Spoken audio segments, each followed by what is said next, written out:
Joined once again by Ray Lewis. Ray, which defense would you most want to play for in the NFL today? Oh boy, this is my type of football right here. Listen, I've studied Seattle a long time. I think Seattle consistency over the last 3, 4, 5 years has been consistent enough to dictate to offenses. If you think about, they had a streak going, 24 games straight, right, where they hadn't seen a 100-yard rusher. Why is that important? He understands why. Because if you can take one aspect of the game away from an offense, you control everything from there. So when you think about what makes Seattle hard to really deal with, you can't really run the ball on them, but they play with a tricky front, right? Because you think of the big D tackles in the middle and Goose is the Sam Adams. Absolutely. And they're not built like that. They're built totally different. They're built with people that can move, that can change the math up front, which really disturbs offenses, right? Now, when you look at the Denver Broncos, what the Denver Broncos exact model is the model that we had in 2000, right? You think about what we did, and I, you hear all the, we're better the Denver defense, and I know you Denver/Baltimore, but you hear all this, right? We're better than the Baltimore defense, da-da-da-da. When you understand what that team did, the reason why I think Denver is the closest thing to what we were able to do, because when you take a DeMarcus Ware on one side, when you take a Von Miller on another one, you take a Peter Bulware on one side, when you take a Michael McQuarrie on one side, when you take a Wolf inside, when you take a Goose inside, when you take a Sam Adams inside, when you take linebackers that could just flat foot run, when you take a TJ Ward he's the enforcer on that defense. We had that in Rod Woodson. A totally different thought process when you think about that. But if you think about this, Shay, the run that we went on, we went 46 straight games without seeing a 100-yard rusher. We went 50, including the playoffs. So that was one thing that we took pride in saying, one thing you won't do on us, Skip, is run the freaking football because that's a man battle. That's you telling me you're going to whoop us man on man. And that's why I think Denver, if I was to give the edge a little bit to anybody this year, I will give that to Denver because how they can rush the passer with 4 men, right, and drop everybody else back and just come up and just deliver blows. And you see, I think one of the most underrated things that people don't really think about defenses is open field tackling. How good are you in the open field? To take a gain that may be 15 to 16 yards and keep it to a 3-yard minimum and things. That's what makes great defenses. And look, Minnesota, I like what Minnesota's doing. Don't get me wrong. I think, they're young in it. They're having this great success. But when you think about the consistency of what Denver has done and what Seattle has done, Seattle for the long haul, but Denver right now, I think Denver is one of those defenses that. So you'd take Denver? Yeah, Von Miller is what people, when you think about quarterbacks to an offense, Von Miller to a defense right now, you have to find a way to deal with him. But when you have a complement on the other side in DeMarcus Ware, and when you have these linebackers that can run the way they run in this secondary, Khalid Talik and all these guys, you have a bunch of pieces that you're sitting there saying, and Shay will tell you exactly, when we got off the bus, Skip, let me tell you something that was funny. When we got off the bus, the first thing we used to say, ain't no way they're gonna beat us. Ain't no way. Because we looked man per man and looked at everybody and said, really? They don't have a freaking chance.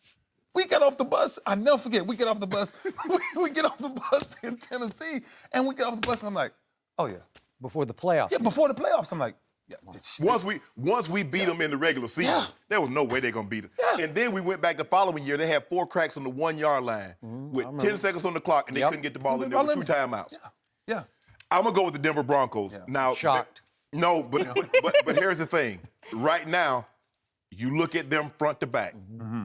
They go Talib, they go Harris Jr., they go Roby, they go Ward, they go Smith. That's strong. Now, you think we're talking about Von Miller, and we're saying the complimentary piece is DeMarcus Ware with 138 career sacks. He's out. So now you bring in a Shane Ray, a Shaquille Barrett. Now, they do lose a little bit because they lost Malik Jackson to free agency to Jacksonville. Yep. But Derek Wolfe is a monster monster. In the middle. He must be dealt with. Yep. Bam Bam Davis and Brandon Marshall, like you say, they can run.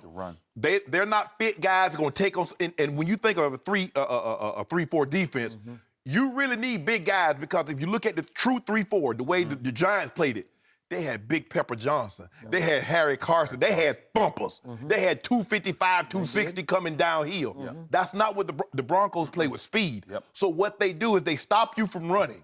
So now it's 3rd and 7. You got to deal with Vaughn. You got to deal with Ware. You got to deal with Ray. You got to deal with Wolf. And then they got the back end. So you hold that ball. Think about this, Skip. They've beaten first number 1 overall draft pick, Cam Newton. Number 1 overall draft pick, Andrew Luck. Number 1 overall draft pick, Jameis Winston. 2nd round draft pick, Andy Dalton. All these guys have been Pro Bowl. Cam is an MVP. So it's not like, and I agree, the Vikings, and don't forget Philly. Fletcher Cox is the deal with. Strong. But right now, if you say, okay, you get one defense to go win one game, give me the Broncos and Von Miller. Quick thought. Yeah. How many games did you go without a 100-yard rush? 46. And counting the playoffs, It's 50? It's 50, and it started with Barry Sanders and ended with Corey Dillon. Unbelievable, because what amazed me about that stat is not one time did you let somebody loose for a 70-yard run, because that would do it. You know, you were so sound, nobody ever made that one mistake where somebody got loose and blew your total, right? That's just staggering. Because that was it almost goes back to the last conversation. That was the accountability, of men to each other. Okay. Yeah. What you talked about right there, I can't dismiss the Seahawks, because you guys also talk about how consistently can you be great. They have been great for a long time. There's great trust in those ranks. You just feel the unity of that defense. You feel the edge with which they play. It's a very close call between them and Denver for that defense. But I'm going to go a different direction. I watch TV games. You know, I don't watch coaches' tape. I watch what leaps off my TV screen. And the 2 most impressive defensive games I have watched so far this whole football season were the new Los Angeles Rams defense against Seattle and at Arizona. It's Greg Williams. It looks like a bounty bowl kind of a defense, because they are playing not with edge. It's not, I don't want to go too far, but it comes across like head hunting in a good way. Like they are going to knock your block off on every play, to the point Arizona last Sunday, late afternoon, I'm watching. Arizona is intimidated in its own building by, remember, Aaron Donald, you got to admit, as far as loads go, I mean, is he not the biggest, baddest anchor? He's like a young sap. Yeah, young sap. Right. And then you got Robert Quinn flying off the edge. By the way, Brockers is inside too, who's a load. And I thought they lost something with Chris Long. I thought they did. I did, and they might have. But Alec Ogletree is a star. And then Mark Barron is, he can deliver a blow. And then Tim McDonald's kid, TJ McDonald. My God, I would look up and receivers are getting separated from the football, if not from their head and helmet. And the edge, it's the old Greg Williams, you know, he was the bounty gate guy, you know, like, but he's resurfaced now with Jeff Fisher. And I always say, Jeff Fisher can coach defense. So this defense, what it did to Seattle, like defense to defense, it was sort of Baltimore-esque to me, where they just went out on the field at home and said, okay, that's the baddest defense in the NFL, but we're going to show them something, and they win the game 9-3. So they're carrying Case Keenum, and Todd Gurley just can't even get out of the blocks this year for reasons I don't know. He's averaging 54 yards a game, and this defense has gotten them to 3-1. I got to tell you, it is making and staking a claim that it might be the baddest defense in the NFL. Listen, to tell, the reason why I'm telling you it's so awesome that you say that, but you got to understand when you're that guy. I'm trying to give you from a defensive perspective, when you're that guy. When you're Von Miller, everything around you revolves around that.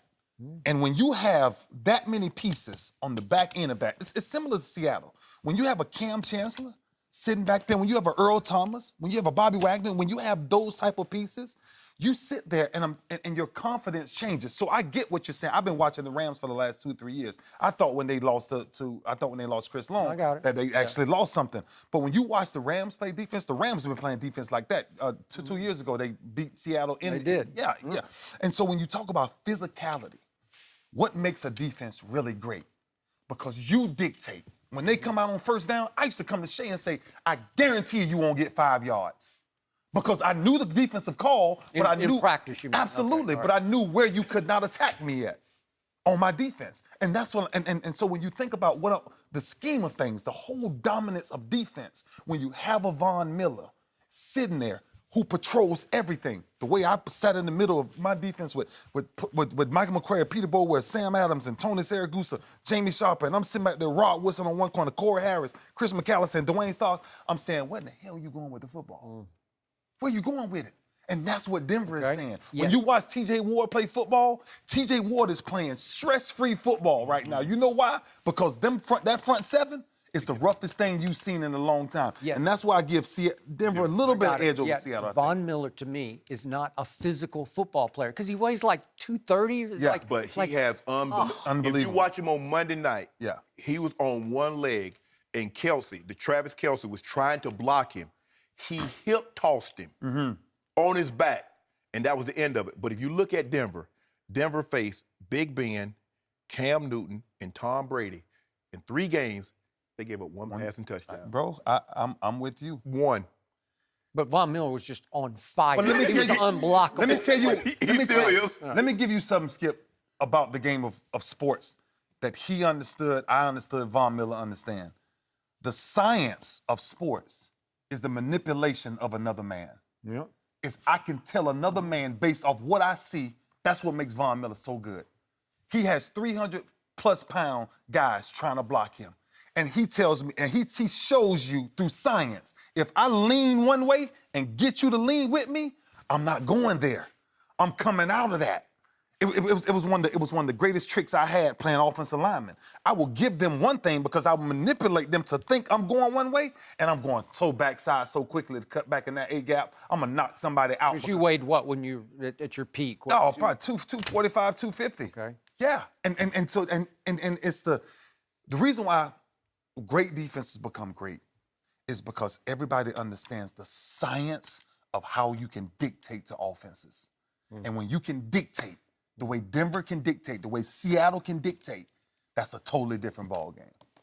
So good defenses, but not your defense, though.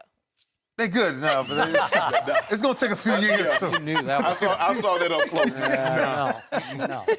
Thanks, Ray. Thanks for joining us. Absolutely.